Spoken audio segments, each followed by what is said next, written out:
Currently, I am, my position on the Des Moines Police Department is I'm a sergeant on the first watch hours, which is 9 at night to 7 in the morning. Well, in 2004, I happened to be working the East Side District when a report of a fire came out, and I just by happenstance had to be 2 blocks away. And so I was the first one there, and when I arrived there, it was kind of chaos, and people were running around the house, banging on windows, saying that there was people stuck in there, and the flames and the smoke were enough where I knew that you couldn't really run inside. As I was going up to the house, I heard a lady at a 9-foot high window, so you couldn't get to it, and I realized if I could get up there, I could help get her out. So I actually used a city garbage can as kind of a ladder. Luckily, it held me up, and I was able to get up higher, break out the window, and pull her out of that fire. In 2011, a report came out of a car accident that had a vehicle on its side. I happened to be pretty close to that also, and so I responded.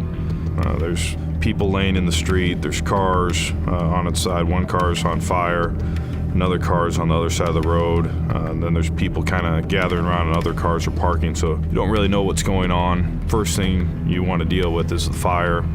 There was no real good way to get in, and the people were clearly unable to get themselves out. When I went around to the back, I crawled through the back window, and a lady who was in the back seat area, she was stuck. I was able to pull her out of the back, and then at the same time, the other officers were able to pull the front passenger out before the fire took over that vehicle. All officers involved with that received the Medal of Valor from the police department. Anytime you come across a serious situation, there's not a whole lot of time to come up with a plan and think about it.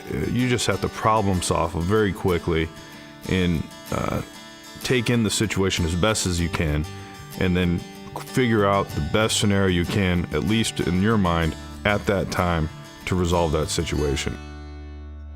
Every year we're certified by the American Red Cross and CPR and first aid, and our instructors are Red Cross certified, and they come and make sure we're up to date on any changes that occur. Hopefully you don't have to use it, but it makes you feel more confident if you would have to use this. Plus, if you have a family, it's nice just to have that knowledge. My basic philosophy is try to treat people how you would like to be treated and how you'd want somebody in your family treated. And that makes things pretty easy, really. If you look at it, you think people need a break, or you don't try to judge people too much. You're just taking in a scenario and dealing with it as it occurs, not trying to judge things ahead of time or have a preconceived notion about who somebody is without really knowing them.